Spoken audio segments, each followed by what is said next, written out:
Welcome to our channel. इस video में हम कक्षा छठवीं विषय हिंदी के पार्ट 2 एक टोकरी भर मिट्टी के प्रश्नों के उत्तर करेंगे। इस वीडियो को सुनने मात्र से ही आपको सारे प्रश्नों के उत्तर याद हो जाएंगे। अगर आपने हमारे चैनल को अभी तक सब्सक्राइब नहीं किया है तो जल्दी से सब्सक्राइब कर लीजिए और इस वीडियो को लाइक कर अपने फ्रेंड्स को जरूर शेयर करें। तो चलिए शुरू करते हैं।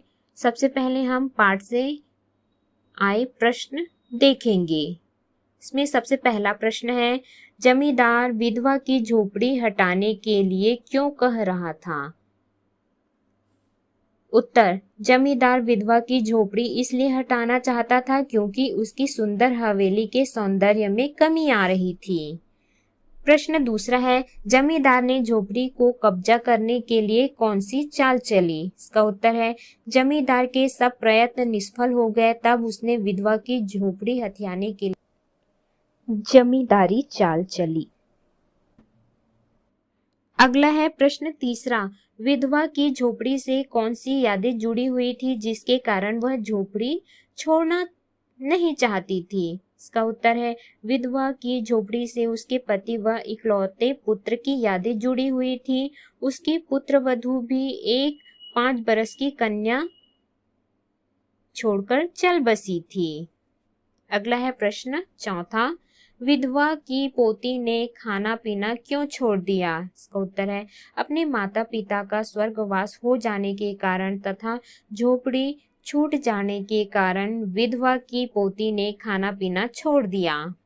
अगला है प्रश्न 5, बुढ़िया झोपड़ी में से एक टोकरी मिट्टी क्यों ले जाना चाहती थी? इसका उत्तर है, अपनी पोती को खाना बनाकर खिलाने के लिए चूल्हा बनाने हेतु एक टोकरी मिट्टी बुढ़िया ले जाना चाहती थी।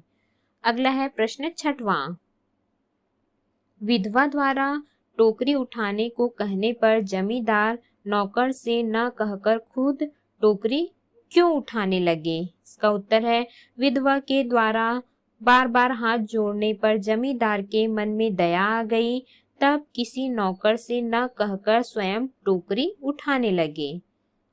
अगला है प्रश्न 7, जमींदार को विधवा के सामने किस कारण से लज्जित होना पड़ा? इसका उत्तर है, जमींदार को टोकरी न उठा पाने के कारण विधवा के सामने लज्जित होना पड़ा। अगला है प्रश्न 8वां, जमींदार द्वारा टोकरी न उठा पाने पर विधवा ने क्या कहा? इसका उत्तर है, जमींदार द्वारा टोकरी न उठा पाने पर विधवा ने कहा, महाराज नाराज ना हो तो आपसे एक टोकरी मिट्टी भी नहीं उठाई जाती और इस झोपड़ी में तो हजारों टोकरियां मिट्टी पड़ी हैं, इसका भार जन्म भर कैसे उठा पाओगे? आप इस बात पर विचार कीजिए।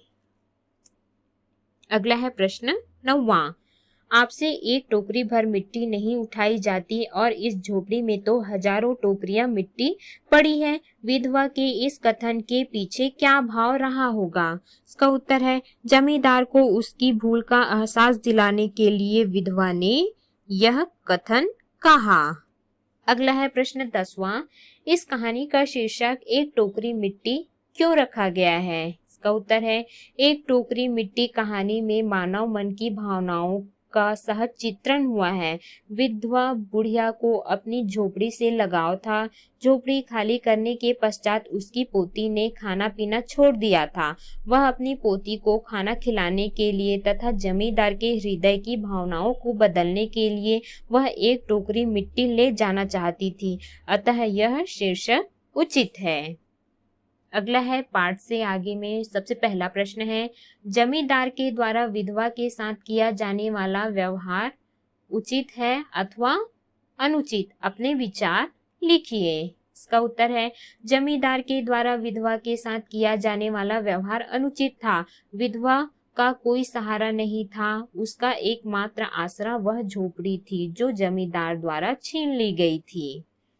अगला है प्रश्न दूसरा, वकीलों का कार्य न्याय दिलाना होता है, परंतु इस पाठ में जमींदार वकीलों की मदद से गरीब विधवा की झोपड़ी पर कब्जा कर लेता है।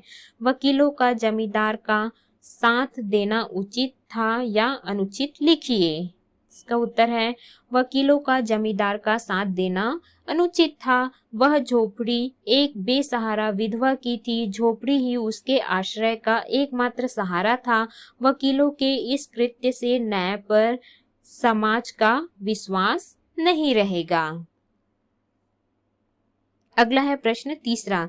जमींदार ने विधवा की जमीन को गलत तरीके से हथिया लिया था, जिसे उसने बाद में वापस कर दिया। उसे वापस करने के पीछे क्या कारण रहे होंगे, लिखिए। इसका उत्तर है जमींदार को विधवा की बात सुनकर अपनी गलती का एहसास हो गया, जिसकी वजह से उसने विधवा की झोपड़ी वापस कर दी।